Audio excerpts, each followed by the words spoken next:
necesidad que se supone que justificaron acudir a ese mecanismo más rápido de contratación o de reclutación de personal. Eso quiere decir que puede estar en fraude de ley alguien, y esto perdonadme, pero es importante, que lleve un día trabajando. Es decir, si yo contrato a alguien por urgencia y necesidad, pues resulta que es que no hay urgencia y necesidad, esa persona está en fraude con un día de trabajo, no más.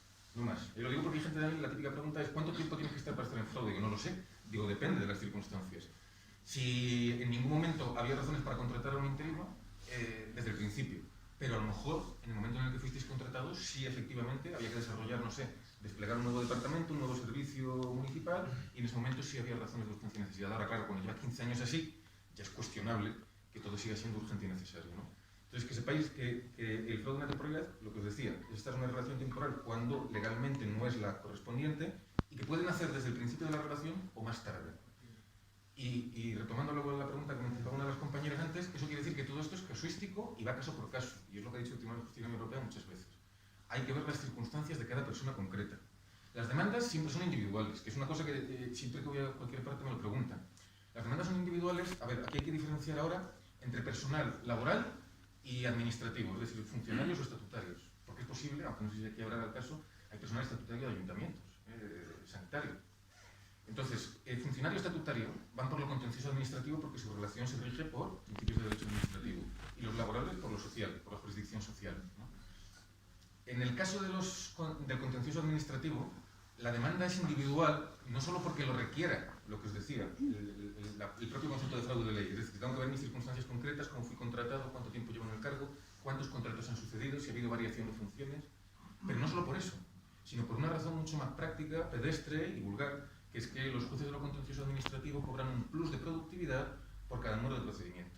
Eso quiere decir que incluso suponiendo que yo tuviera 5 casos de gente que dice que son clavados, entraron igual, la misma titulación, tal, etcétera, los presentamos juntos y el juez siempre los desapunda.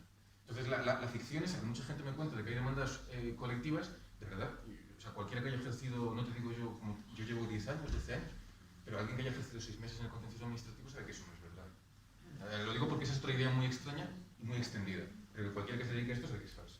Porque yo he tenido casos idénticos que te lo desglosan. Y además te hacen repetir la misma demanda incluso 2, 3, 25 veces, aunque vayan al mismo juzgado. En el caso de lo social sí es más fácil hacer demandas colectivas. No obstante, porque no tienen el complemento de ese número de procedimiento y porque son más expeditos, quieren acabar con los proyectos más rápido. Y en el caso de lo social, no obstante, tampoco sería conveniente o recomendable que fuera individual por el tema que os digo de poner en valor las circunstancias de cada caso concreto. Y porque también, otra idea muy extendida es que si yo meto en la misma demanda a una persona que lleva 30 y otra que lleva 3 años, beneficia a la de 3 años. Eso no es así. Quiero decir, es más bien todo lo contrario. Si yo metiera a 2 clientes míos, uno con 30 años y otro con 3, yo entendería perfectamente que el cliente de 3 años viniera a asesinarme al despacho. Porque sería, o sea, no, perdón, el de 30, sería un disparate. Quiero decir, no es verdad. O sea, de entrada, es verdad que los jueces, y esta es otra de las ideas extendidas que sí es cierta, es que los jueces son más bien reacios a conceder. Dicho lo cual, tú solo tienes que poner lo más difícil posible. Entonces, tenéis que rascar las circunstancias más concretas de cada caso para hacer ver que esa demanda no es rechazable o que tiene más fuerza de la que parece. Por eso tampoco son individuales las demandas. Dicho todo esto también, no solamente la directiva y no solamente la temporalidad entran en juego más cosas para reclamar, en fin, para reclamar la fijeza o la estabilidad en el empleo o la indemnización. Entra en juego, por ejemplo, si vienes o no de una empresa o de un organismo que ha sido cedido, fusionado o se ha subrogado en otro, por ejemplo. Eso es mucho menos conocido, aunque ayer lo comentábamos, pero hace unos meses una sentencia en un asunto europeo que fue muy importante, sin embargo pasó desapercibido, que se llama Cubaya Moreira, que era de un tribunal portugués, en el que una persona, precisamente de un ayuntamiento que venía cedida, subrogada de una empresa municipal que había desaparecido, lo digo para que veáis, porque sé que creo que aquí hay bastantes casos. Esa es otra directiva que no tiene nada que ver con la temporalidad, es una directiva que regula las condiciones de los trabajadores en caso de cesión de plantillas. Lo que viene a decir es que no se le pueden imponer condiciones más gravosas para mantener sus mismos derechos. Entonces era un personal que había adquirido más o menos la condición de fijo, o por lo menos tenía una cierta estabilidad, ya muchos años en la empresa, absorbida por el ayuntamiento, y el ayuntamiento le decía, no, mira, la Constitución portuguesa en el 106 tiene lo mismo que el español, lo de mérito, capacidad, etc. Entonces dice, no, tienes que hacer otra oposición para quedarte en el ayuntamiento. Claro. Y el Tribunal de Justicia dijo, no, en el caso de un trabajador subrogado, mientras no me demuestres, eso sí es un dato importante, mientras no me demuestres que las tareas asignadas a ese trabajador implican ejercicio de poder público, policía, policías, bomberos, en fin. Mientras no me demuestres eso, porque ahí sería un caso más particular, dice, sería contrario a la directiva, la de cesión, no la de temporalidad, obligar a esa persona, para mantener su puesto de trabajo, a pasar un nuevo procedimiento selectivo. Entonces, estos son los casos de derecho europeo, ya os digo, no solamente la directiva de temporalidad, la de cesión, por ejemplo, también se aplica para los que hayáis sido cedidos o subrogados. Y después, a nivel de derecho interno, esto, y aquí es uno de los puntos en los que yo en particular discrepo de la mayoría de mis compañeros que se dedican a esto, con todo el respeto y tal, porque, claro, yo lo comentaba ya con otros compañeros y el derecho es muy opinable. Esto no es matemáticas, lo digo porque también hay gente que piensa es 2 más 2 son 4, tal, no. En el derecho interno español sí hay precedentes de fijeza. Y anteriores, en su mayoría, a la directiva del año 99. En su mayoría. Con una salvedad muy interesante que también ha pasado muy desapercibida, que es una sentencia del Tribunal Superior de Justicia de Galicia, en el que ya tenemos una sentencia judicial firme, es decir, ya no recurrible ni nada, que declara fijos a unos trabajadores precisamente en una administración local. Y sin esperar a las cuestiones perjudiciales, ni a las directivas, ni nada. Es decir, ya hay instrumentos suficientes, tanto por las sentencias anteriores como en el propio derecho español, para convertir a alguien en fijo si el argumento está bien planteado, la situación lo amerita por sus circunstancias y tienes a un juez al que consigues persuadir de esto. Entonces, lo que os decía, aparte del derecho europeo, el derecho español. Yo siempre empiezo en este tipo de charlas hablando, sobre todo cuando, en fin, son auditorios con los que ya he repetido, tengo más confianza, de Sidi, ¿no? Del África española. ¿Recordáis la descolonización, la marcha verde? Esto parece que no tiene nada que ver con vosotros, ¿verdad? Pues no, sí lo tiene que ver. Porque uno de los más recientes casos, bueno, los primeros en democracia, en los que el Tribunal Supremo concedió la fijeza a un funcionario, tenía que ver con los funcionarios del África española. Y esto no tiene nada que ver conmigo, ¿no? Pues, era un señor natural del Marruecos español que había accedido al puesto de secretario municipal de un ayuntamiento y resulta que carecía de la nacionalidad española. Es decir, que nunca debió haber sido, ya no te digo ni siquiera interino fijo, nunca debió haber sido funcionario, en absoluto. Y el Tribunal Supremo dijo que la posesión prolongada en el tiempo de su cargo era razón suficiente para consolidar o convalidar su puesto como funcionario de carrera, aun careciendo de la nacionalidad española. Es decir, un caso mucho más delicado que el vuestro. Evidentemente entiendo que nadie carece de la nacionalidad, no lo sé, te quiero decir, o de la nacionalidad comunitaria. Entonces, claro, la gente que espera como que Europa diga cosas que ya existen, perdonadme la frase, ¿no? Pero es como aquello de que cuando señalas la estrella el tonto mira al dedo, ¿no? Te quiero decir, o sea, es estar distraído en parte de fundamentos que ya tenemos directos, lo comentaba ayer con Pablo, con la sentencia de Galicia, que ya reconocen la fijeza con derecho interno. En este caso, en este ámbito, los laborales lo suelen tener más fácil, por la simple razón de que se les aplica la legislación laboral aparte del Estatuto Básico del Empleado Público, y porque los tribunales de lo social en general son más proclives a tutelar sus derechos. Y el precedente que tenemos es de personal laboral. Ahora, ya os digo que hay precedentes de personal funcionario, e incluso en casos mucho más discutibles como este. Y es del año 80 y pico la sentencia. Es antigua, pero lo ha dicho el Supremo. Ahí ya sé que no me puede decir, no tengo que interpretar, tengo que incorporar la directiva. No. Le he dicho que en una situación prolongada, pese a que estuviera viciada de irregularidad desde el momento, la posesión prolongada y la detentación del cargo son suficientes para convalidar su condición de funcionario de carrera.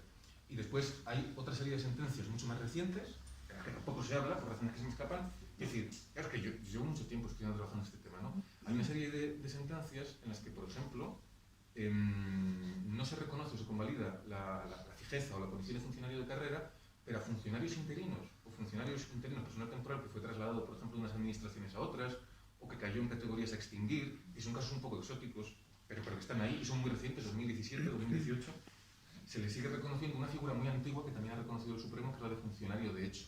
Funcionario de hecho es quien, bajo apariencia de legalidad, desempeña públicamente y de manera indisputada, es decir, por la propia administración, su cargo como funcionario. Un funcionario de hecho, a todos los efectos, para entenderme, porque la gente me pregunta eso, ¿qué es? Es una creación jurisprudencial, o sea, que eso no está en la ley, pero el Tribunal Supremo y varios tribunales superiores de justicia tienen dicho, dice, cuando alguien es declarado judicialmente funcionario de hecho, su régimen deja de ser el del interino y se acerca más al de un funcionario de carrera. Entonces nosotros lo primero que pedimos en el suplico de la demanda es la conversión en funcionario titular de carrera, en el caso de los funcionarios, en el caso de los laborales no, la condición de empleado público fijo, ¿no? Y en segundo lugar, para el caso de los funcionarios, la convalidación o la declaración de funcionario de hecho. De lo que insisto también hay muchísimos precedentes judiciales internos en España, o sea que no hace falta ni esperar a la sentencia ni nada, es decir, esto se puede pedir y ya y hay gente que lo ha ganado. Y en tercer lugar, es verdad, estaría la situación que es el estado de cosas actual. Es decir, ahora mismo la jurisprudencia en España es sobre la cuestión de los funcionarios en fraude de ley, la sentencia Martínez Castrejana del Tribunal Supremo de septiembre del año pasado. Y en esa sentencia lo que ha dicho es, bueno, tenía sus limitaciones porque la sentencia estaba planteada en unos argumentos que no le permitían tampoco abordar directamente el tema de la fijeza. Es decir, que no es que el Tribunal Supremo lo haya rechazado. Yo creo que también los titulares de prensa y estas cosas dan a entender cosas muy raras, ¿no? Es simplemente que la primera y única vez hasta la fecha en la que se ha pronunciado sobre funcionarios en fraude de ley el Tribunal Supremo fue un caso de dos empleados vascos que llevaban la tira de años, en fin, llevaban conocidas estas circunstancias y tal, y a los que el Tribunal Superior de Justicia del País Vasco los había declarado indefinidos no fijos. Y sabéis que es la solución estándar o el comodín para los laborales, ¿no? Y el Tribunal Supremo, en esos términos planteado el debate, cuando llegó a casación dijo, oye, yo indefinido no fijo no te puedo declarar porque eso es del personal laboral, entonces te declaro interino indefinido, que más o menos es lo mismo que indefinido no fijo. Con la salvedad de que, y esta es otra diferencia importante entre laborales y administrativos, funcionarios estatutarios, que los laborales, sabéis también, o sea, los laborales lo que tenéis claro es que cuando ya tenéis una duración inusualmente prolongada en el tiempo, que es la expresión que utiliza el Tribunal de Justicia de la Unión Europea, se te va a declarar en fraude de ley casi seguro. Tendrías que dar con un juez muy para que te lo negara. Ahora, la cuestión son las consecuencias. Lo normal es que te declaren indefinido no fijo. Es decir, que estar en fraude de ley es un estado y después tiene sus consecuencias. En fraude de ley es relativamente fácil que te declaren. Lo que están haciendo muchos tribunales, que yo decía, digo, a mí no me preocupa que te digan que estás en fraude de ley o no. A mí en qué se traduce eso en consecuencias concretas. Entonces, en los laborales, por ejemplo, pues que tienen reconocimiento de fraude de ley y muchos juzgados automáticamente lo que hacen es indefinido no fijo. Que sabéis que sigue siendo temporal, pero puede ser cesado por menos causas que por las que podías ser cesado si no interino normal, y además tienes el derecho a una indemnización de 20 días por año trabajado cuando te cesaran. Lo cual no está mal, y es decir, ya es algo, pero es verdad que no es lo óptimo lo que se explica. Esa posición ya ha sido superada, os digo, por el Tribunal Superior de Justicia de Galicia, que ya ha reconocido fijo, condición de fijo. ¿Qué diferencias o qué argumentos tenía el Tribunal Superior de Justicia de Galicia para apartarse y dar un paso más? Pues, por ejemplo, si tú acreditas que cuando accediste a tu puesto lo hiciste de una forma aparentemente o razonablemente irregular, es decir, que no eres el hijo del alcalde ni cosas por el estilo, quiero decir. Yo una de las primeras cosas que pregunto a todos los clientes cuando vienen es, les decía ayer a Pablo, digo, ¿tú cómo estás aquí? Y decir, porque hay gente que lleva muchos años y, ¿no? Y le preguntas y digo, yo necesito tu nombramiento y no lo encuentran. El interino más antiguo que tengo es un señor que es profesor de lengua y literatura en Ciudad Real y es interino desde que yo nací. Desde junio de 1987. O sea, que decir que hay gente que de verdad no sabe, no encuentra, pero es importante acreditar eso porque es uno de los argumentos del TSJ de Galicia. Dice, lo de indefinido no fijo o tal, dice, eso es cuando la persona ha accedido de manera irregular. Dice, si ha accedido de manera aparentemente regular, nunca se impugna la convocatoria, no se ha declarado ninguna responsabilidad penal o ilegal por prevaricación, por haber metido a esta persona aquí, en principio esa persona sí cumple los requisitos de mérito y capacidad. El principio de mérito y capacidad que está en el 103, me parece, de la Constitución, el principio de mérito y capacidad en realidad no viene a prescribir un procedimiento concreto de acceso a la función pública. Esa es otra de las discusiones tal que también tiene muchas confusiones ahora en las redes sociales y demás, ¿no? No es verdad que para acceder a un puesto fijo de empleo público sea necesario superar una oposición.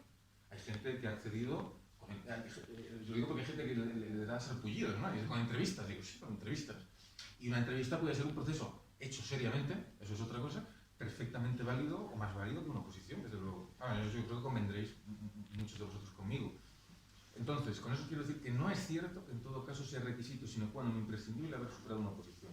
No obstante lo cual, si la has superado, de nuevo por eso son importantes las circunstancias de cada caso concreto, si por ejemplo has aprobado y no tienes plaza, o por ejemplo, sí es posible, ¿no? Teóricamente es ilegal, por cierto, aprobar sin tener plaza, teóricamente es ilegal desde el Estatuto Básico del Empleado Público, pero ya sé qué pasa. Pues por ejemplo, eso sí amerita a favor de tu caso, ¿no? Si has entrado por un procedimiento selectivo aparentemente regular, mejor. Lo digo porque, por ejemplo, aquí no lo sé, pero hay mucha gente, yo en Madrid me encontré mucha gente que entraba porque sabéis que a veces se recurre a las bolsas de la oficina de empleo, ¿no? De gente que está desempleada, lo cual desde un punto de vista de política social es muy legítimo, pero es cierto que hay un procedimiento selectivo de ningún tipo, ni oposición, ni entrevista, ni nada, no quiero decir, sino que es una bolsa precisamente pues, para reintegrar a gente en paro de larga duración, etc. Ese es el peor de los casos para demostrar que has entrado, digamos, regularmente. Bueno, el peor de los casos sería, ¿no? El peor de los casos sería decir que eres, no sé, el amante del alcalde. Eso quiero decir, o sea, hay casos peores, ¿no? Pero me entendéis que cuanto más razonable sea, y los víctimas van a ser en el caso concreto, más fundamentada está la petición de que se asiente o se convalide tu puesto como el de un empleado fijo. Y que sepáis que no dice lo de la oposición la Constitución, porque no lo dice. Porque constituciones anteriores de España sí que exigían la oposición para acceder al menos a determinados ámbitos de la administración. La única constitución que yo he logrado localizar española que te dice expresamente se accede mediante oposición es la de 1867 para la judicatura. 1867 de tipos de O'Donnell. Una idea y después el trienio liberal y todo esto. Y porque había una preocupación política en concreto por el tema de la judicatura. Las constituciones posteriores no prejuzgan cómo has accedido al empleo público. Lo que sí que te dicen es que no puede ser de forma arbitraria o ilegal. Y lo único que hace es que refuerza las garantías de transparencia, de igualdad y de concurrencia en el caso de acceso al empleo público.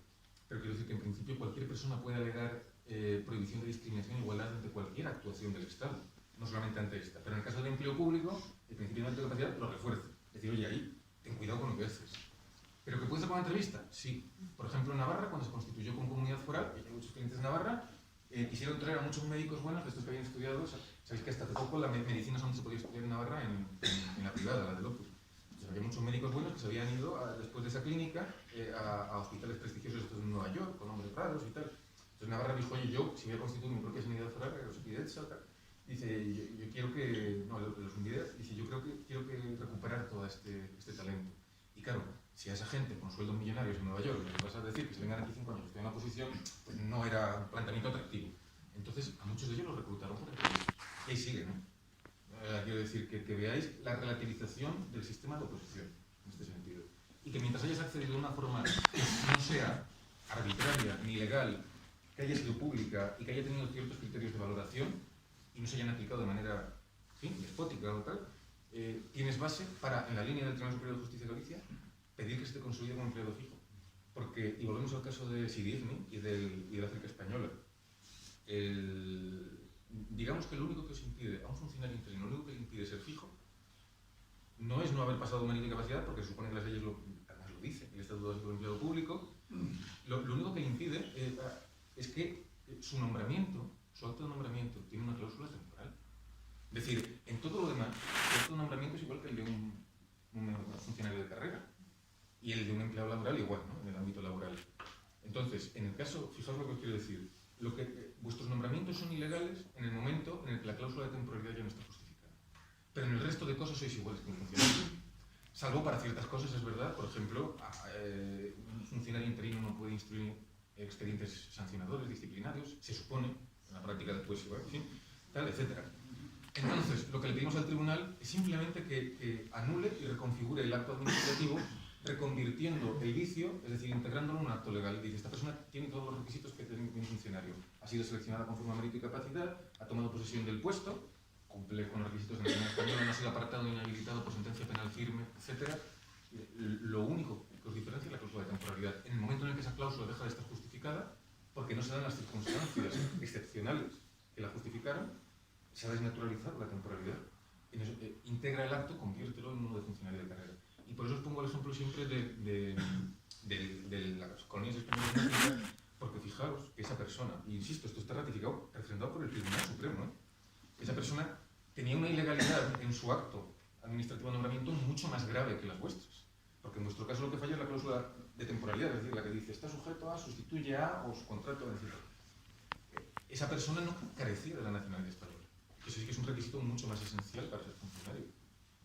Entonces os quiero decir, si el Tribunal Supremo ha convalidado la condición de un funcionario titular de carrera fijo a alguien que carece de la nacionalidad, ¿por qué no iba a hacerlo a alguien que adolece vicios mucho más secundarios, como es la temporalidad, ¿no? Y después tenéis, insisto, la figura del funcionario de hecho, que es una forma de convalidar una situación de un temporal que ya muchos años y a todos los efectos queda casi equiparado con un funcionario titular de carrera. Ahora lo que se está luchando es que los laborales, primero, que pasar del indefinido a no fijo, lo que ha hecho el Tribunal Superior de Justicia de Galicia, a que ya sea fijo, bajo los argumentos que os he dicho, mérito y capacidad, transparencia, etcétera, si no hay razones para obtener una conclusión distinta. Y después, en el caso de, y esto es un argumento que yo no he visto plantear a ninguno de los compañeros, pero nosotros lo estamos planteando, los que trabajáis en servicios que sean equiparables o que tengan en fin, sí, un homólogo en el sector privado, es decir, que también estén prestados bajo un régimen liberalizado de mercado, o haya empresas que se dediquen a lo mismo. Por ejemplo, ¿no? El Ayuntamiento de Granada, no lo sé, tendrá piscinas, ¿no? Pues también hay piscinas o gimnasios privados, ¿eh? Pero un bombero no hay bomberos, bueno, en algunos sitios en principio no hay bomberos privados ni policía privada, se supone, ¿no? Médicos, sí hay comparación, o sea, que si tienes un término comparativo en el mercado privado. En esos casos, y esto no sé por qué, también ha pasado desapercibido en el debate, pese a que hay precedentes judiciales muy interesantes, en esos casos, aparte del fraude de ley y aparte de estas cuestiones que os he dicho de función pública, se añade el que el artículo 101, 105 del Tratado de Funcionamiento de la Unión Europea prohíbe las ayudas de Estado que distorsionan la competencia en favor de unos operadores económicos y en perjuicio de otros, lo que incluye al sector público. Es decir, que, fijaos, un laboral de una empresa privada sería fijo, ¿no? Cuando incurre en fraude de ley, ¿verdad? Fijo, en sentido normal. En cambio, el de la empresa pública tiene como un trato privilegiado de la empresa pública, ¿no? Dice, bueno, no, este hombre no lo voy a hacer fijo, ¿no? Por caso de indemnización y tal. Es decir, el coste laboral que comporta la legislación de trabajo para una empresa o una administración pública es inferior al que comporta para un empresario que se dedica a la misma actividad en el sector privado. No se me explica, ¿eh? Es decir, el señor de piscinas públicas incurre en fraude de ley porque tiene que hacer fijo, porque después lo despidas, ¿eh? Con indemnización improcedente, lo que sea. Pero los operadores económicos públicos tienen privilegios en cuanto a que su coste laboral es menor, desde ese punto de vista, desde el punto de vista de CES. Entonces, eso constituye directamente un trato privilegiado en favor de empresas o administraciones públicas que operan en el mercado. No las que no, quiero decir, ¿no? Si trabajas, pues no sé, en el archivo municipal, pues ahí es difícil encontrar un parámetro de comparación. ¿Que hay bibliotecas privadas? Bueno, casi no hay, pero bueno, podría ser, ¿no? Pero tienen que ser actividades típicamente externalizadas o típicamente liberalizadas o en régimen de semi-mercado. Entonces, tenemos varias cuestiones perjudiciales que ya hemos sugerido a tribunales de lo laboral, esto, porque normalmente este tipo de personas suele ser laboral, que las planteen al Tribunal de Justicia de la Unión Europea porque ya hay precedentes sobre eso. Y en ese caso, la consecuencia sería equiparar la solución del personal temporal en fraude de ley en el sector público a la del privado, fijo. Y después hay otra serie de argumentos, como os decía antes, que es por ejemplo el hecho de que haya sido cedido o subrogado, etc. Entonces, a grandes rasgos esos son los fundamentos que manejamos para la fijeza. Ahora, otro de los mitos que me han pedido además que comentar abiertamente, pero que es que de verdad es un mito también muy extendido, es si yo no demando, ¿me van a dar algo? No, quiero decir, o sea, la administración, claro, vamos, yo me llevo muchos años del contencioso administrativo y créeme que la administración no es un ser particularmente generoso. Te quiero decir, el otro día salió una noticia, no sé si estaban interinos de toda España o en un grupo de estos, que decía, hay un interino que ha ganado una indemnización y lleva 1 año y pico para cobrar. Digo, bueno, poco tiempo me parece, porque en mi experiencia la administración pone reticencias para pagar, para todo, etc. Entonces, quiero decir con esto que una sentencia que se pronuncie sobre una cuestión prejudicial, como la que está planteada, no va a obligar a la administración, ni al gobierno, ni al Estado a hacer nada directamente, porque tiene naturaleza de incidente procesal. Es decir, es una cuestión que en el seno de un proceso concreto, entre unas partes concretas, entre personas firmadas, la mañana de derecho personal, va a pronunciarse sobre las interpretaciones posibles que tendría el derecho español a la luz de la directiva por ese caso. Entonces, la conclusión del abogado general, que hay mucha gente que dice, bueno, pero son buenas, son malas, son lo que era previsible que fuera. A la gente a la que, y perdonadme que me exprese así, pero a las que se ha querido autoconvencer con una especie de bulo milagroso de que iba a llover con, no sé, el maná del cielo, ¿no? Iba a decir, no, todos los interinos españoles son fijos, tal. Pues, hombre, claro, si te habías mentalizado, sería un poco grotesca, te quiero decir, ¿no? Que es un pensamiento mítico religioso. Entiendo que ahora la gente haya dicho, hostia, digo, no, la sentencia no dice que, las conclusiones no dicen que son fijos. Naturalmente que no dice que son fijos. Naturalmente que no. Porque durante muchos años, y si te lees la propia directiva, bueno, ya ha salido, pero da igual, en fin, la propia directiva en la cláusula 5 dice que los Estados tienen la obligación, es verdad, de establecer medidas que prevengan, disuadan, sancionen el uso fraudulento, es decir, ilegal, de los contratos o las relaciones de empleo temporales. Y te dice, ahora, queda en manos de las autoridades nacionales decidir cuáles sean esas medidas, que podrán consistir en una o varias de las siguientes. Y te pone 3 ejemplos. Y te dice, por ejemplo, establecer un listado tasado de causas por las que se pueda contratar a alguien en temporalidad. ¿Eso existe en España? Sí, en la ley existe. Hay un listado tasado, si te vas al 10, al 11 del EBEC, del Estatuto Básico del Empleado Público. Establecer la duración máxima que puede alcanzar una relación de empleo temporal o sucesivas concatenaciones. ¿Eso existe en España? Sí, para algunos sí, para algunos sí. Para por ejemplo, la gente que haya entrado como interinos por programa, hay una duración máxima de 3-4 años. La gente que haya entrado como interinos por acumulación de tareas también la hay. Incluso la gente que haya entrado como interino por vacante, en el sentido de que teóricamente su plaza debería haber sido ofertada en incluida una oferta de empleo público ese mismo año o el siguiente y ejecutada dentro de los 3 posteriores. Que es algo que hasta ahora la Administración venía incumpliendo, pero que, y eso sí es muy positivo, las conclusiones del abogado general dejan claro y dicen no, si tiene un límite de ese tipo, entonces tiene que tener consecuencias su infracción. Es decir, que un interino por vacante que llevara más de 5 años ya sería sospechoso de irregularidad. Y eso lo ha dejado claro la sentencia. Me alegra porque hasta ahora los tribunales tenían a decir, no, bueno, pero es que ha habido crisis y restricciones presupuestarias, ¿no? Que como un comodín para cualquier cosa, todo la crisis tarde. Y la sentencia ha venido a dejar claro, no. Esa norma, que además es una cosa que yo ya había dicho en muchas demandas, digo, nunca ha estado derogada, nunca se ha suspendido, en principio un interino por vacante nunca debe llevar más de 5 años. Y después hay que ir a la legislación autonómica, que en el caso de la andaluza habría que verlo, pero por ejemplo la de Madrid, que es muy antigua, es del año 87, establece plazos incluso más cortos. Es decir, que un funcionario en Madrid interino no debería estar ni 5 años, teóricamente debería estar 3. Y es más, te dice que cuando supere esos 3 años, su superior de personal está obligado, bajo su propia responsabilidad, sino que se le exigirá, a cortar la partida presupuestaria de su salario. Esto en la práctica no sucede, pero te quiero decir que, claro, yo en Madrid, por eso también hay que ir a la casuística, ¿no? Te quiero decir, y a las leyes concretas de cada sitio y a la historia de cada persona. Es decir, claro, yo en Madrid le presento esto y le digo, mira, este señor no debería cobrar desde hace 20 años. Un poco raro, ¿no? Te quiero, o sea, claro, y toda la situación es más grotesca, es decir, es más persuasiva. Y en el caso de Andalucía, pues seguramente habrá normas similares que se puedan utilizar en nuestro favor, ¿no? Entonces, es que me disperso al final tratando tantas cosas. Las conclusiones del abogado general son buenas desde el punto de vista en el que dice que una de las razones que impone la directiva, lo de establecer un plazo máximo, sí que tiene que tener, en el caso de España, una operatividad jurídica, una consecuencia cuando se infringe en el caso de tener OPEs durante años. De más de 5, ahora, y esto... Sí. Lo que has comentado antes de por vacante se refiere a cubrir una jubilación. Por ejemplo. Bueno, cubrir una jubilación, sí, pero no ¿Una relevista. vacante que cuando uno se jubila y entra otro? Depende, si no eres relevista entiendo que sí. Sí, eso es Si una no eres relevista. Una vacante es cuando tu puesto no está ocupado por otra persona y tampoco responde ni a una acumulación de tareas ni a un programa de ejecución temporal. Puede ser una jubilación, claro. Podría ser que alguien, podría ser, sí. Jubila y la deja libre. Sí. Si entra una persona porque hay una persona que se ha jubilado y otro ocupa ese puesto, eso es una vacante. Sí, debería ser, sí. Pero fijaos que, por ejemplo, y este es el interino más peligroso de todos los interinos, es el interino por sustitución. Porque el interino por sustitución no tiene límite legal de duración.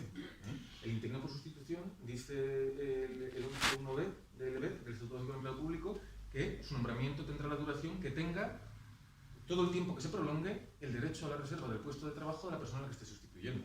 Un delegado sindical, por ejemplo, puede no tener límite de tiempo en el mandato.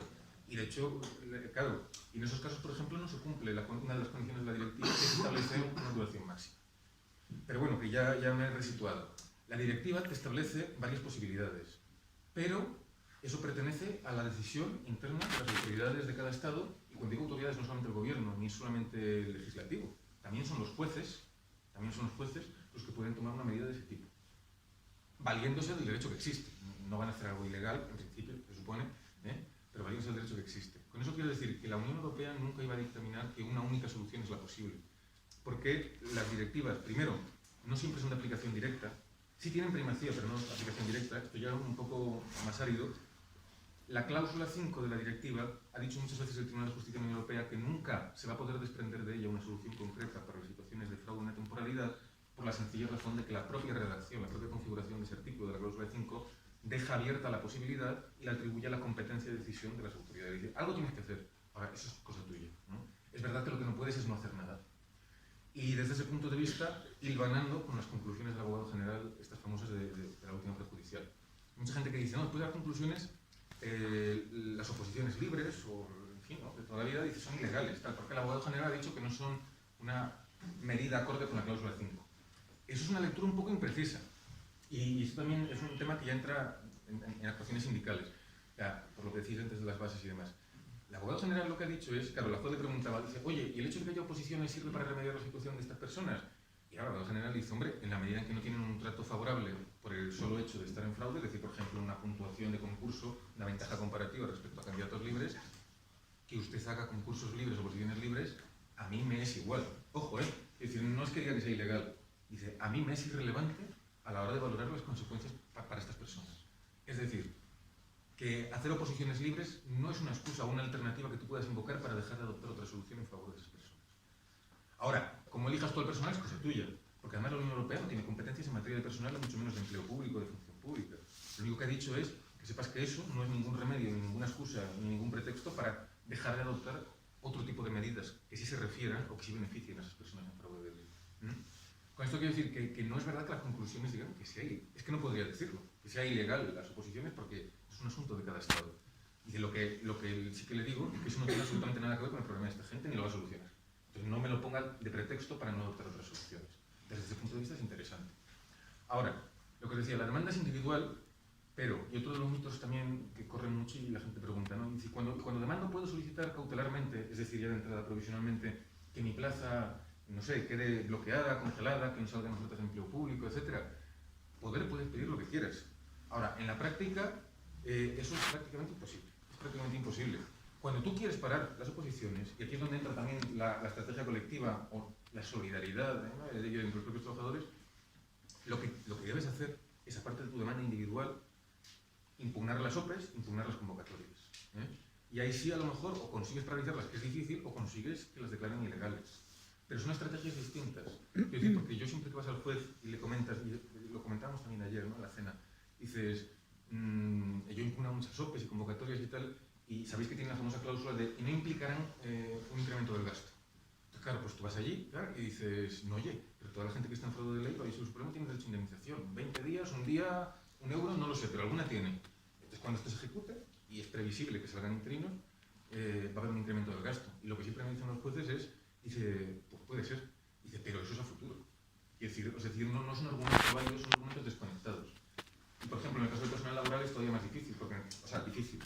En el personal laboral, los jueces de lo social no son competentes en general para conocer de actos administrativos, como una convocatoria y una OPE. Entonces, al juez de lo social tú no le puedes pedir que paralice un acto administrativo, sino que tiene que haber una actuación concordada o de coordinación entre los grupos de personas. Es decir, por un lado, la estrategia colectivo-sindical de negociación de las bases políticas, por otro lado, examinar las ilegalidades de las OPEs, porque además mucha gente cuando me pide que impugnemos OPEs y tal me dice, no, tú ponlo de fraude de ley y tal, y claro, yo lo pongo. Pero que sepas, es decir, que no va a ser el argumento determinante.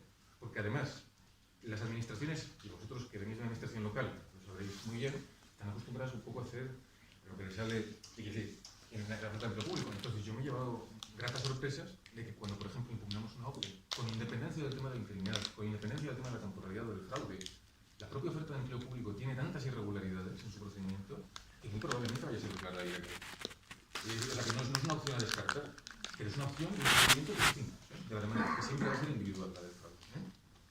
Y que no la descartéis porque de verdad yo encuentro cosas increíbles. Bueno, y administración local ya deben ser verdaderamente de ciencia ficción, ¿no? Es decir, pero por ejemplo, relaciones de puestos de trabajo que no existen, o documentos que me aparecen a mitad del procedimiento, sí, con una fecha posterior, además ni se molestan, te quiero decir tal. Y quiero decir que no devaluéis la posibilidad de compaginar la parte individual del fraude de ley y de la fijeza de la estabilidad con una parte de acción colectiva que se sufragaría o se movería entre todos a través de un sindicato o a través de una asociación para impugnar y para realizar esas convocatorias. Que es una estrategia conjunta. Y al mismo tiempo la propia mente político-sindical es tratar de negociar, manifestarse, etc. Entonces, eso, que tengáis claro que un poco lo que caracteriza mi postura respecto a otros compañeros es que no es cierto que el derecho español prohíba la fijeza, que de hecho ya hay precedentes judiciales. En el caso de lo social, el más reciente, que eran laborales del Ayuntamiento de Aguarda, en Pontevedra, un pueblo precioso de la frontera portuguesa, Coico Ferry, que los han declarado fijos, sin ninguna cuestión prejudicial ni europea. La fijeza, si lo que la gente esperaba era una sentencia que dijera que la fijeza es una solución para el personal funcionario, un fraude de ley y tal, es que eso ya lo ha dicho muchas veces el Tribunal de Justicia. Lo que la gente no tenía pillado, se distorsiona mucho en el discurso colectivo, es que la fijeza o no va a depender del juez interno, que es el único que juzga. Y además siempre, quiero decir, si tú lo que querías era que el Tribunal de Justicia te dijera, oye, esa opción es muy buena, lo ha dicho muchas veces. El problema está en que en España se repite como un mantra, no es posible ser fijo si no es con oposición. Pero ya os he dicho, como tenemos una sentencia del año pasado, tenemos sentencias incluso de los 80, es más, tengo sentencias, yo en la demanda que hemos manejado, es verdad, arqueología jurídica, hasta de la Segunda República. Te quiero decir, o sea, que no es un disparate lo que estás diciendo, sí es posible la fija, en derecho español. Es más, a mí no me interesa decir que no es posible, como se han planteado estas cuestiones prejudiciales, dicho con el debido respeto a los criterios de otros compañeros, porque precisamente la cuestión prejudicial parte de la idea de que bajo derecho español no es posible la fijeza, como tampoco, entonces no hay ninguna consecuencia para los funcionarios. Dice, démela usted que tiene que ser la fijeza. Y dice, no. Si la fijeza ya le he dicho muchas veces que lo es. Dice, ahora, si es posible o no, no depende de mí, depende de su derecho interno.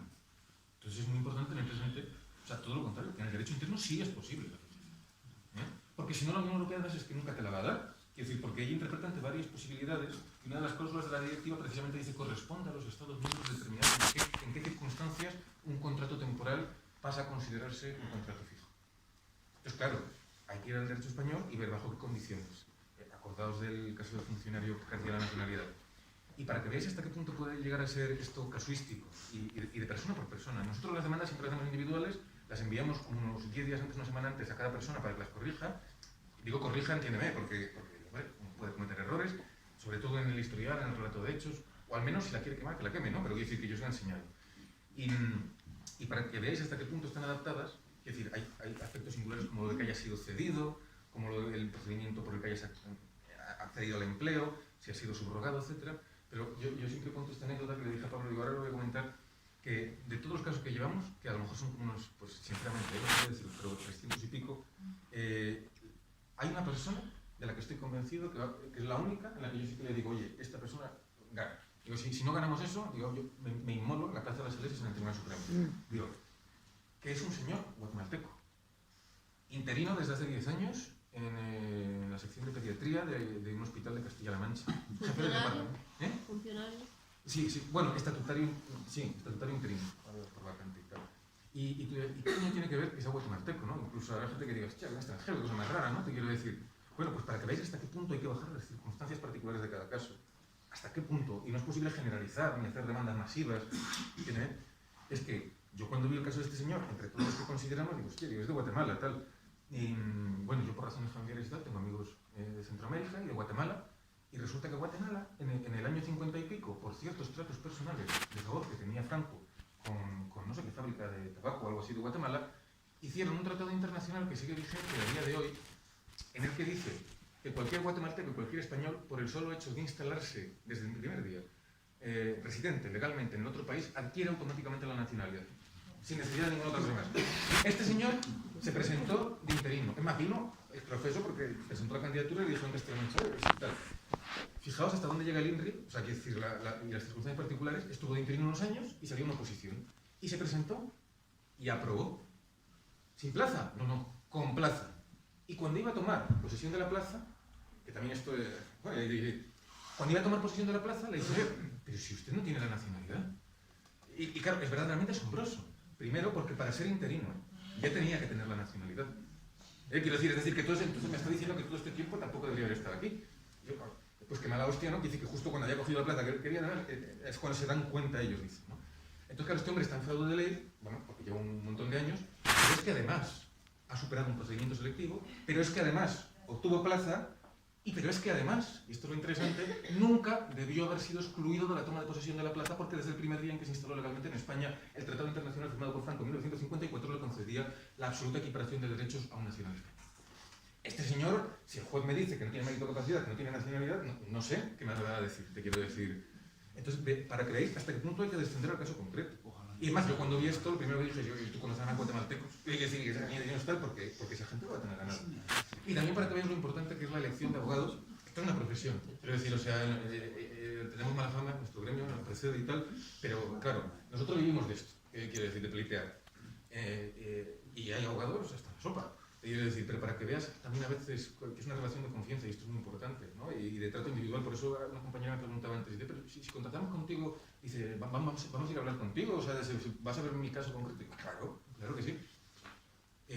Este chico tuvo la mala fortuna de que cuando lo expulsaron por no tener la nacionalidad de la toma de posesión de plaza, yo con una compañera, que a lo mejor es una bellísima persona y como dice Woody Allen, un ejemplo para su raza, no lo sé, pero que la compañera le puso un recurso de alzada en la plaza. Y perdió. ¿Qué le puso? Un recurso de alzada, ¿sabéis? Alzada en administrativo, un recurso que no estaba bien fundado. Dijeron que era discriminación por ser extranjero. que sí, es discriminación por ser extranjero, pero es una discriminación que, salvo que lo montes de esta manera, sería legítima. Porque efectivamente tienes que tener nacionalidad española de un país miembro, o de la OCDE, o de un país que tenga suscrito con España un tratado internacional que te equipare a efectos de nacionalidad para el acceso al empleo público. Y resulta que ese tratado sí existía. Entonces, ves que hay que poner en valor las circunstancias muy concretas de cada persona. Y bueno, ¿que es un momento para demandar? Pues hombre, quiero decir, los primeros que lo hicieron fueron pioneros y demandaron en momentos en los que no había precedentes judiciales. Es decir, es que precisamente ahora hay muchos. ¿Esperar a la sentencia o no? Me es irrelevante, porque si demandáis ahora, cuando sea el juicio la sentencia ya habrá salido. Y si es favorable, se cita, se incorpora el procedimiento. Pero lo que os quiero decir es, fijaos, los del TSJ de Galicia, que por cierto lo llevaron unos compañeros que son mucho menos conocidos en todo este mundo de los interinos y tal, los abogados de la CNT, de Aguado, ¿no os conocen ellos? Pues son los primeros que han ganado un pleito con Fiseza. ¿Han esperado alguna cuestión prejudicial? Es más, ¿han planteado alguna cuestión prejudicial en ese proceso? No, no la hubo. No la hubo. Entonces te quiero decir que no esperes ningún tipo de actuación milagrosa que vaya a condicionar tu procedimiento.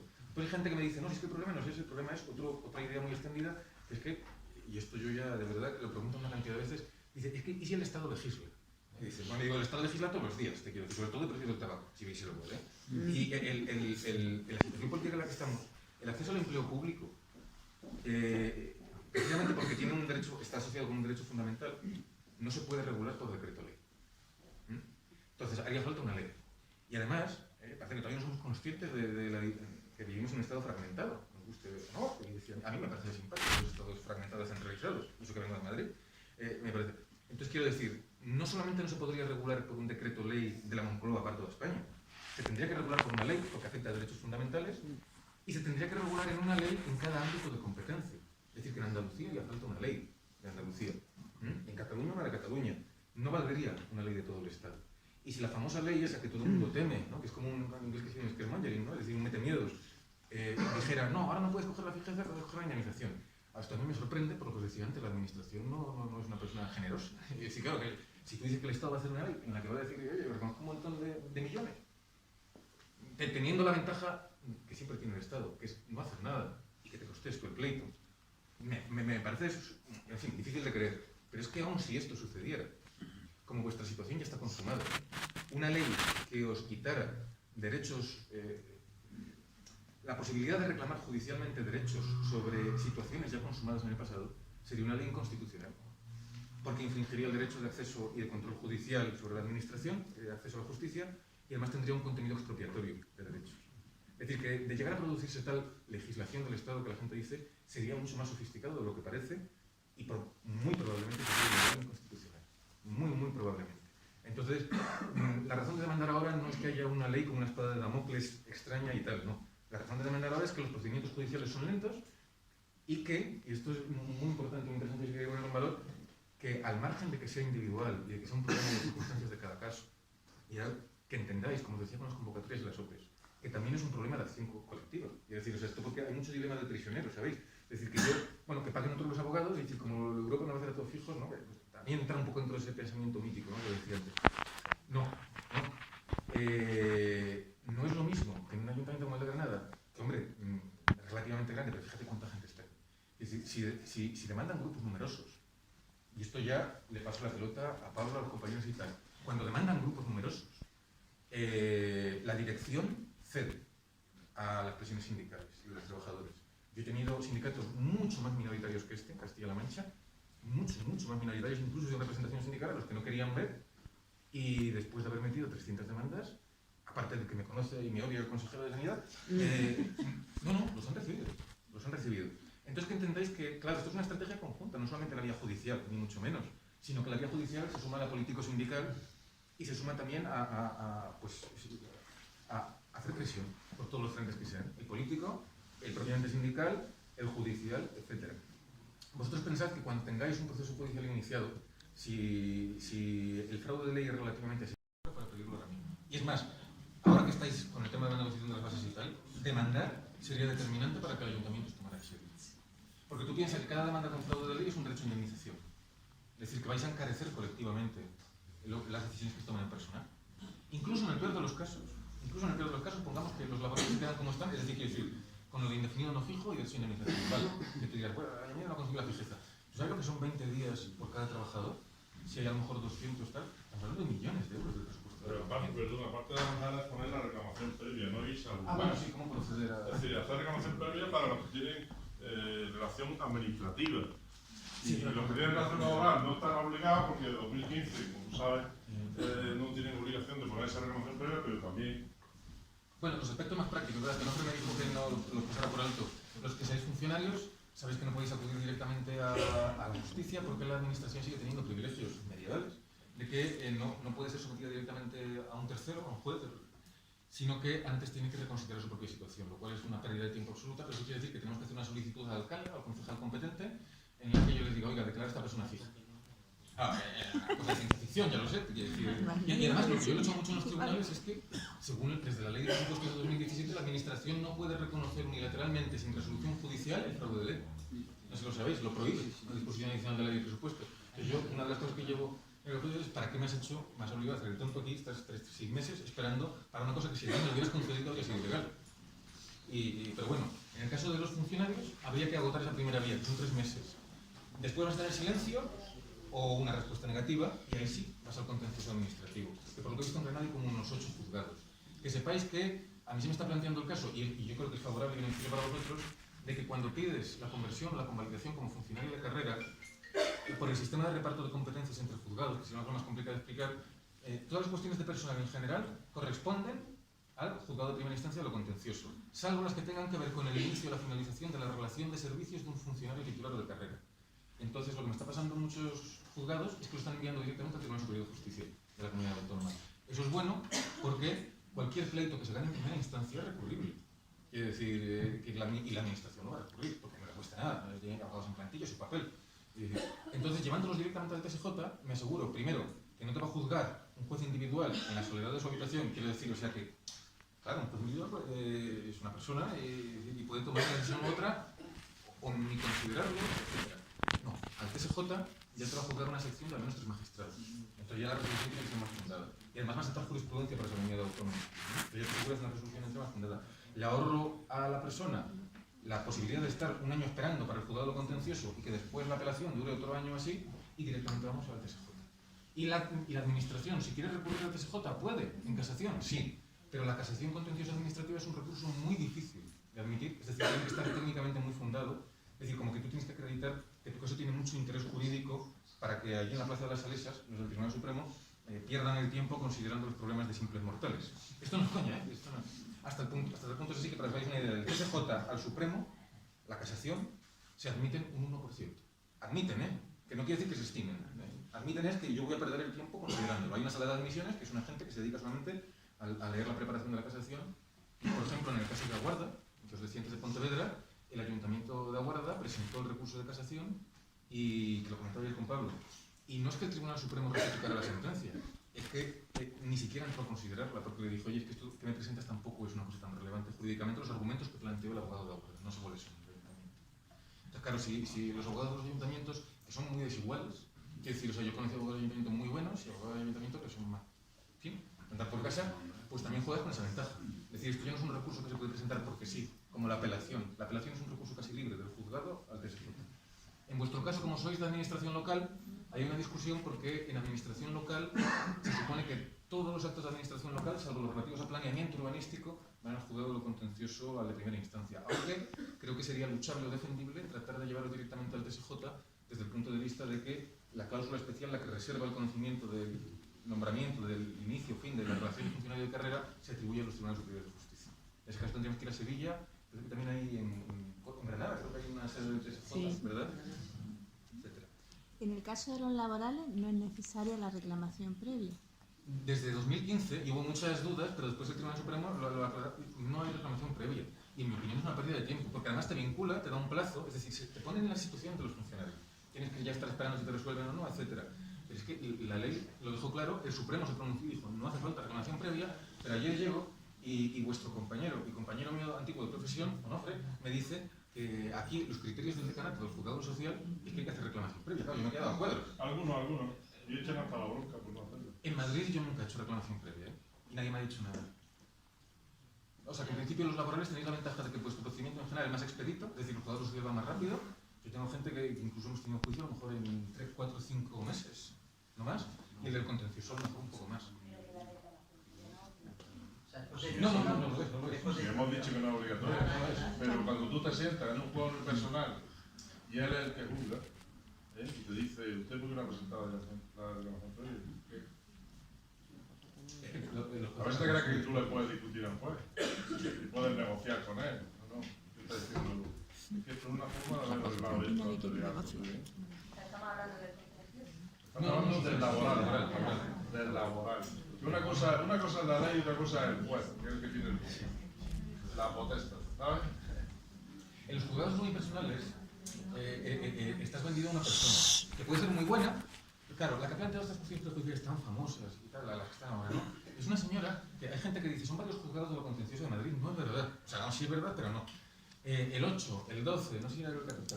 Y después tú lo miras y es que resulta que la jueza es interina desde hace 16 años y que va sustituyendo por los diferentes juzgados a medida que la gente pues se da baja o se muere, lo que sea. Y entonces te quiero decir, todas las cuestiones las plantea la misma jueza y todas se parecen una barbaridad. Y todas están escritas un poco visceralmente, supongo que porque ella misma, en fin, se siente involucrada en el tema, ¿no? Sabéis que los jueces sustitutos no tuvieron su lucha con el tema. Entonces, esa jueza, por cierto, que yo la he tenido en otros países de extranjería, para otro tipo de asuntos no penséis que es una persona particularmente, te quiero decir, simpática. A mí, por ejemplo, en muchas resoluciones me llama la señora letrada. Ahora que te quiero decir, fíjate el interés que... Perdóname, pero...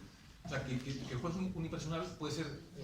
te expones a la personalidad de cada juez y puede ser buena para ti, como en este caso si la señora Estrada, o no.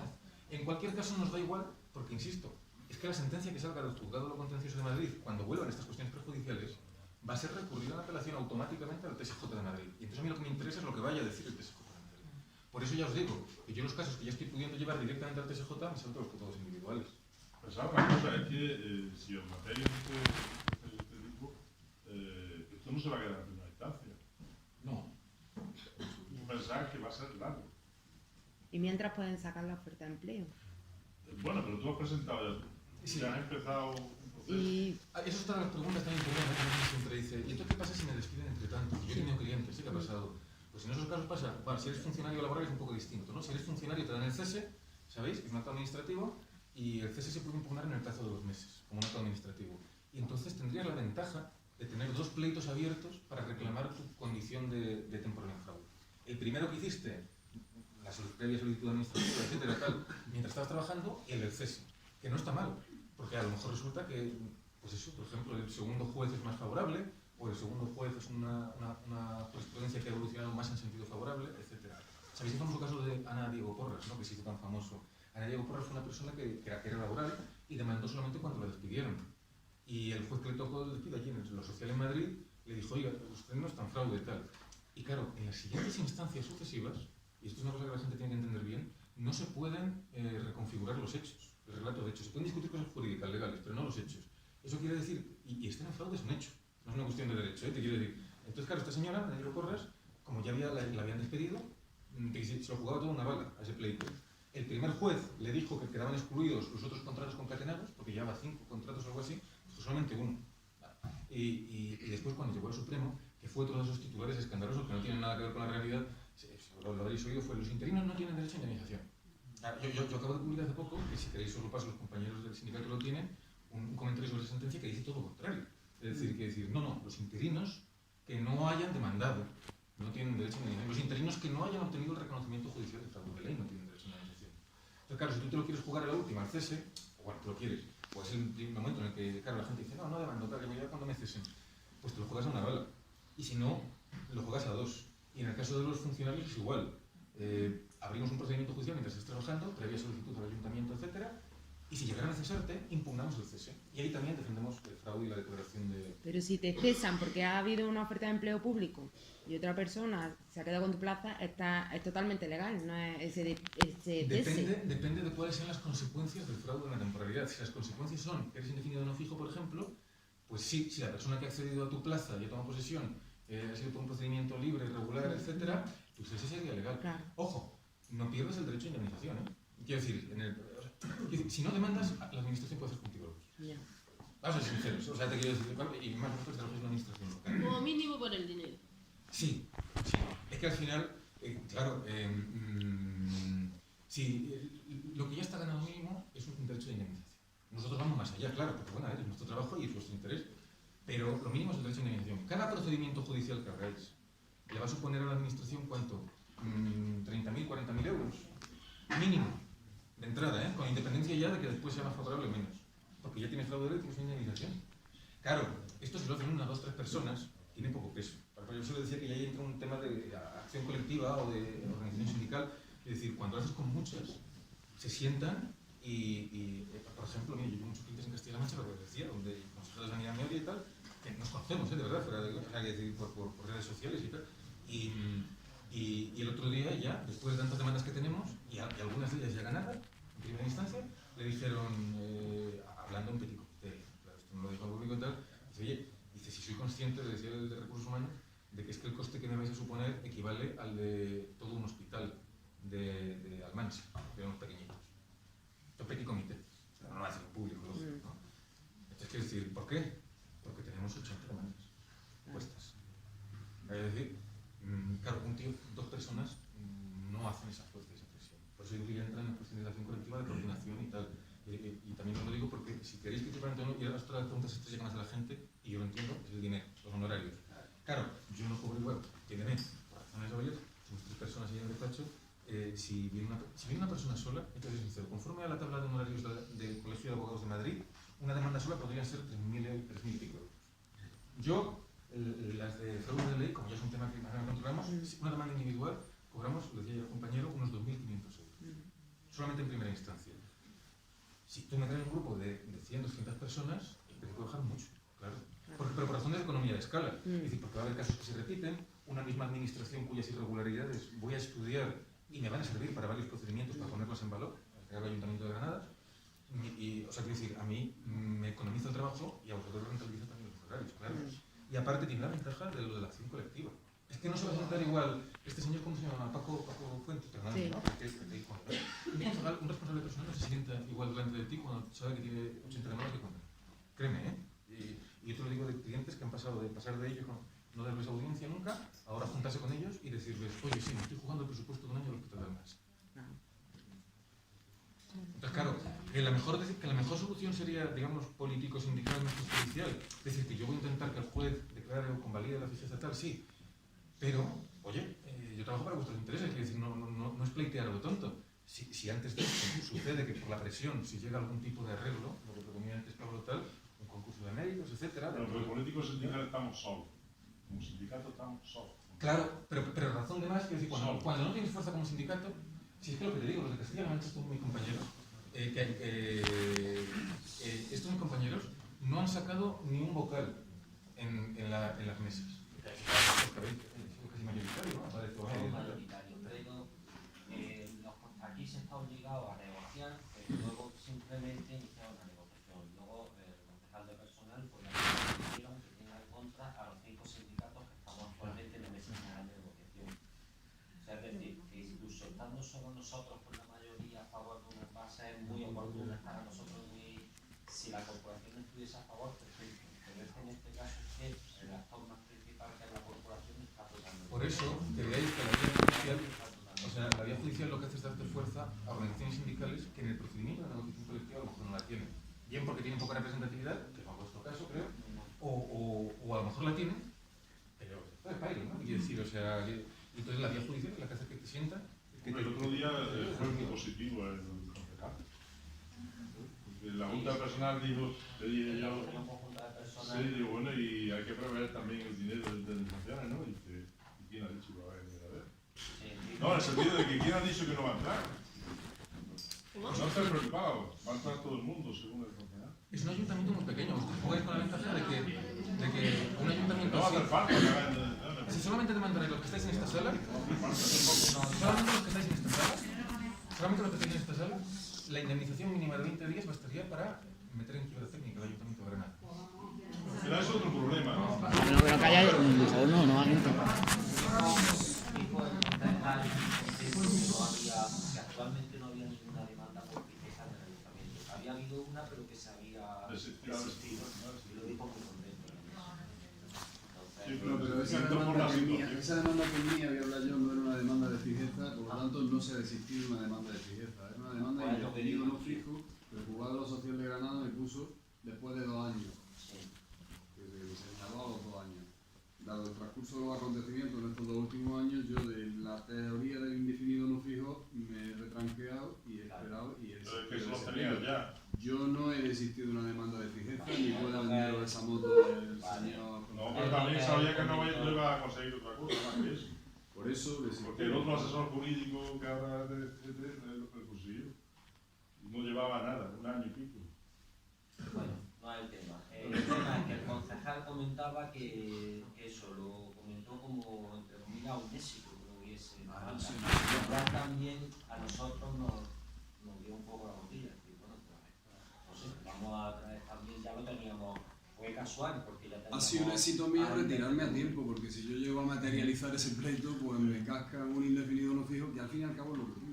Porque Sí, sí. aunque no lo tenga reconocido, es lo que Pero soy. él hablaba, no, ya te digo, él mintió porque hablaba de fijeza. ¿No? Había una y se ha desistido. Es la Pero mía. él lo vendía como un éxito No de hay que esta ninguna. corporación nadie está demandando y tal. No hay ninguna Lo cual a de esas. nosotros también nos llamó la atención, casualmente ya lo teníamos porque esto fue el miércoles y la oferta del miércoles la pusimos en el tablón del lunes, pero la afiliado del interno lo habíamos dicho ya el fin de semana, la teníamos una palabra desde la semana anterior.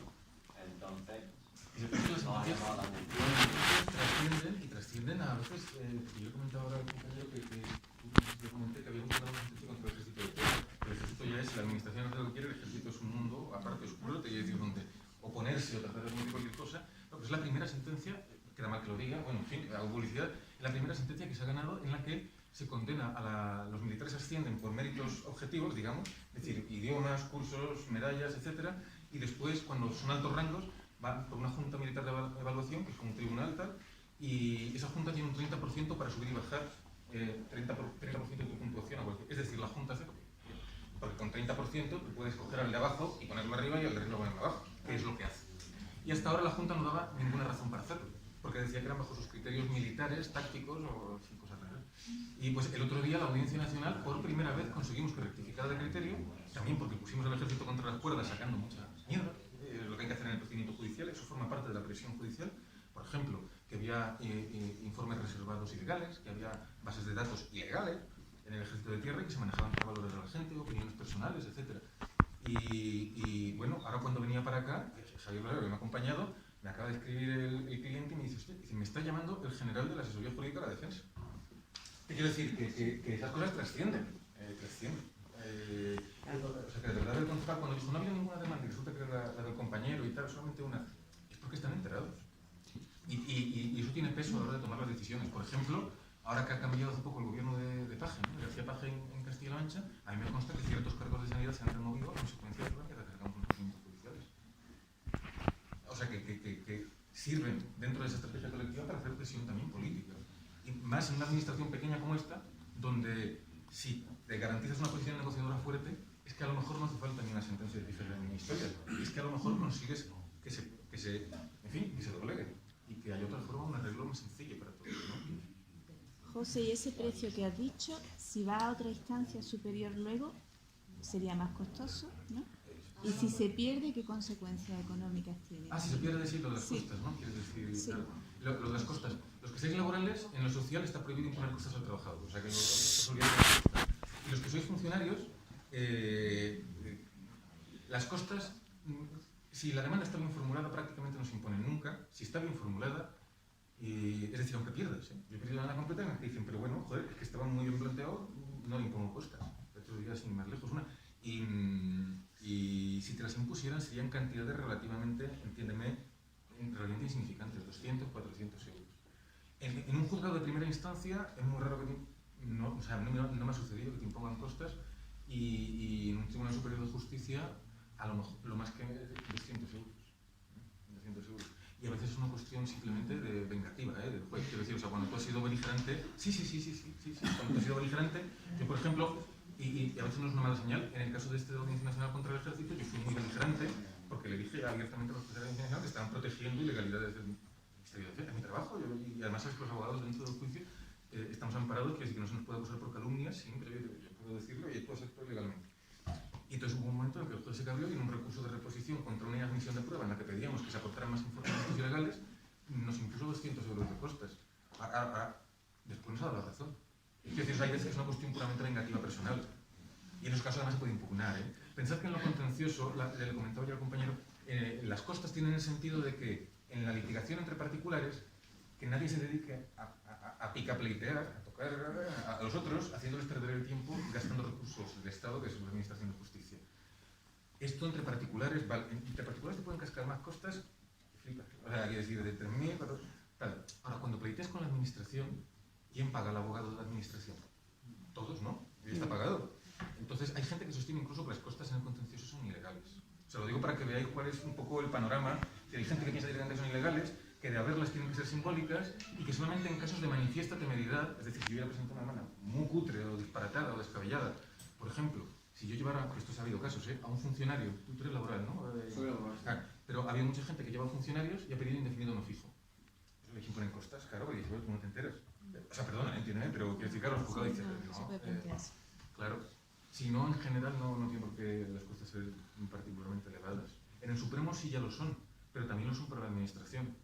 Así que ya os digo, se admiten pocos recursos y si se admitieran, la Administración presenta un escrito cutre, y suele pasar a veces, ya os digo, a veces, con administraciones locales, y las que no son locales, pues ahí sí que se le podría imponer costas a la Administración.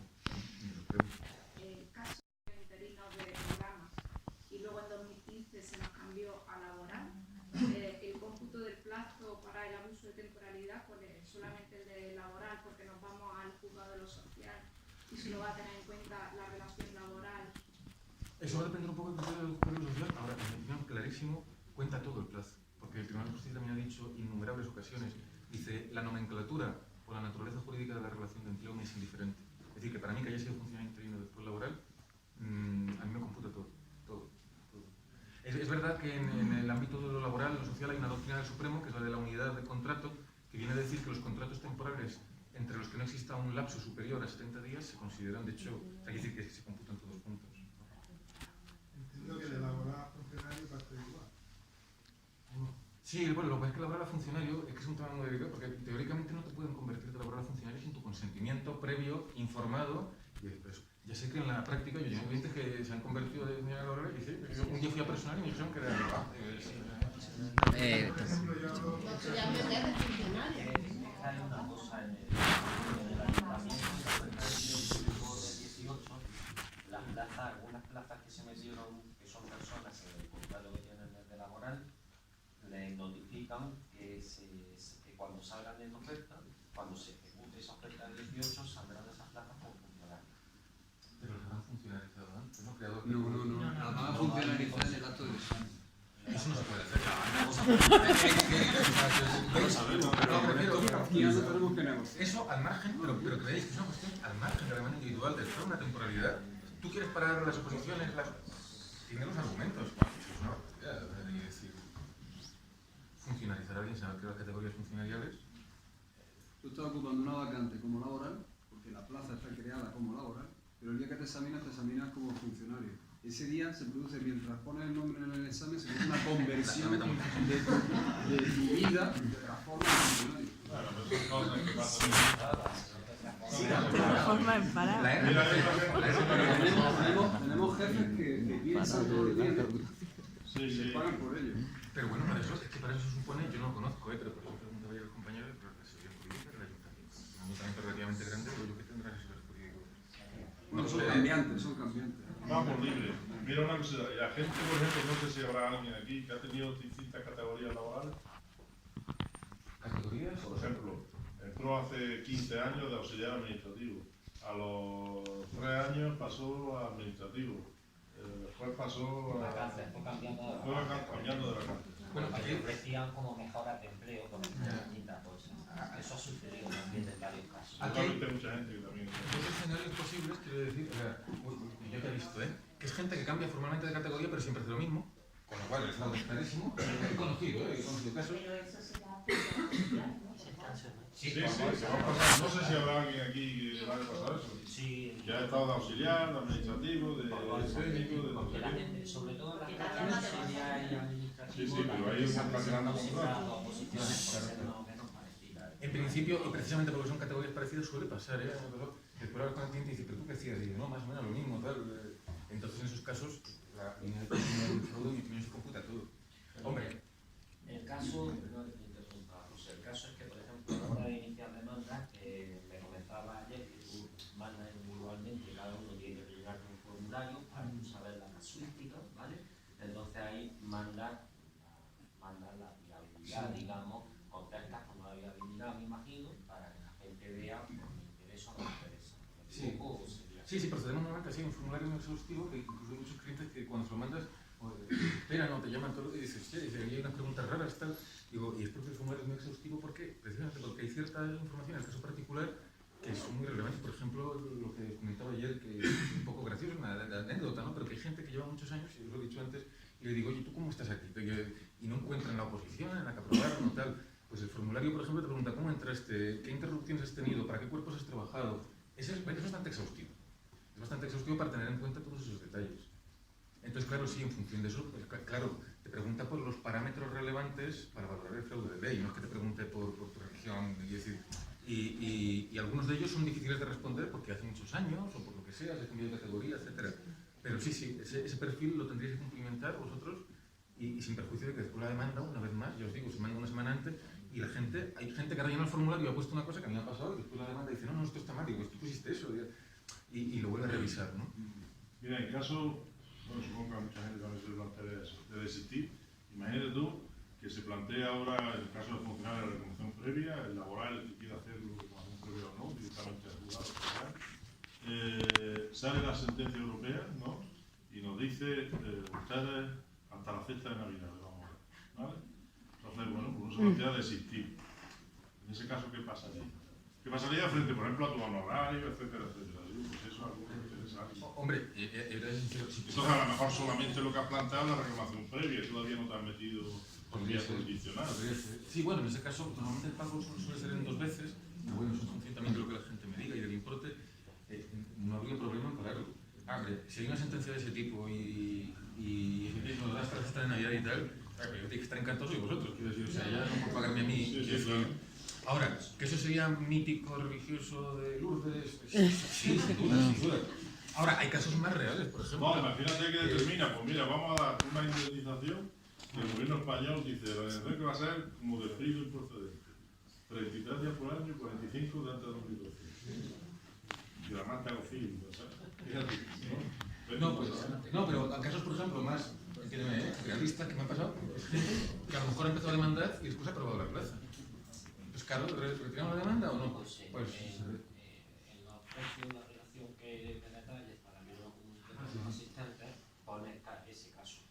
Mira, el caso de desistir, si es tal, pues sería, si cobraría esta parte, o cobraría tanto y tal, y la ahorraría esto porque no continúa lo que tú tengas de tus tarifas. Sí, eso ya lo podría pasar detallado a través de Pablo. Tú nos pasan detallado, nosotros lo anunciamos detallado y ya está. Lo único que sí os pido, aprovecho, porque si no se me va a olvidar, a todos los que estáis aquí asistentes, que no seáis afiliados de CITES, esto no lo vamos o sea, las tarifas de eso no las vamos a publicar en el tablón. Entonces os rogamos que nos mandéis un correo, por favor, comunicación referente a la asamblea que tuvo el 15 de noviembre, comunicarnos a este correo electrónico. Nos deis un correo electrónico porque nosotros pistas a la corporación no es por ocultar los otros sindicatos, ni mucho menos porque no vamos a dar pistas a la corporación hasta que se demande, ¿vale? Entonces no lo vamos a publicar en el tablón. Pues lógico. Entonces, los que no seáis afiliados, que no recibís comunicaciones internas y estéis interesados en la información de hoy para ver si os sumáis o no, hacérnoslo saber mediante un correo electrónico al correo mismo del ayuntamiento que tenemos. En cualquiera de los anuncios tiene los 2 correos electrónicos, que es el oficial del ayuntamiento, que tenemos de Gmail. Ahí nos decís los días pedido y este es mi correo. Para que os mandemos esa información, para que, porque sepáis que no lo vamos a. Eso de nuevo no lo vamos a hacer y todo eso lo vamos a publicar en el tablón como el único. Llega a demandar ya. Pero vamos, mañana se está tirando la corporación de esta reunión de lo que se ha dicho. Sí, claro. Pero lo que no le vamos a dar es que alguien lo compara. ¿Cuántas no vamos a mandar las tarifas? Alguien lo compara. vamos a mandar a vosotros, que no las voy a publicar en la prensa. O sea, si las mandamos, saldrá en prensa, evidentemente, y no lo vamos a publicar porque las tarifas son transparentes.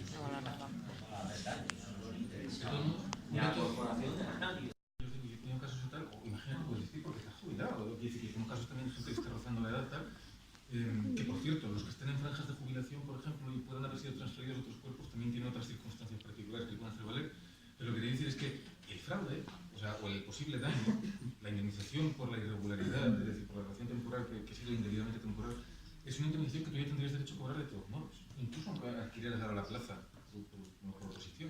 Entonces, quiere decir, que tú quieres desistir, yo, si lo he visto en el cliente, desisto y tiramos la demanda. Y eso no implica costas necesariamente, yo desisto por las razones que yo tenga, tal, y el juzgado lo para. Ahora, que sepas que incluso en ese caso sería razonable pedir un resarcimiento, al menos. Y si se dicta sentencia, perdemos y luego sale el otro después porque se demore y da la fecha de Navidad. Eso sí. O sea, digo, posiblemente quiero decir, mira, la justicia en España tendrá otros problemas, pero yo creo que de verdad fundamentalmente no es muy rápido. Por lo social has dicho que es más rápido. Por lo social es un poco más rápido. Por sí. eso. Pero en lo social, precisamente como no puedo mandarlo directamente al TSJ, en lo social siempre va a acabar en el TSJ de lo social, en la sala de lo social y el TSJ. En primera instancia, aquí en Granada están sobre un año. Qué barbaridad. Entonces, claro, hay gente que me dice, claro, dice, te mando antes después de la sentencia. Digo, para empezar, que sepas que la sentencia tiene sus efectos limitados relativos a la persona que es imposible que eso pase. Pero es que además, aunque lo hicieras ahora mismo, pero oye, tú ahora vienes y me dices, mañana presento la demanda, es imposible. Créeme, vamos, no lo sé, o sea, que tienes el juicio, es como mucho 6 meses, 5 meses. Es imposible, es imposible. Pero otros salen, Y de todos modos, que si tienes la sentencia desfavorable, después hay jurisprudencia que mejora, pensad lo que os he dicho. En primera instancia es la única competente para determinar los hechos, si estás en fraude, ¿no? Los contratos y tal. Pero yo en segunda instancia, mientras se mantenga vivo el pleito, yo en los recursos puedo añadir la jurisprudencia que sea favorable. Exactamente. Claro. Vale. Y como lo pedimos todo escalonado, es decir, de lo más a lo menos, por eso nunca vas a ya perder.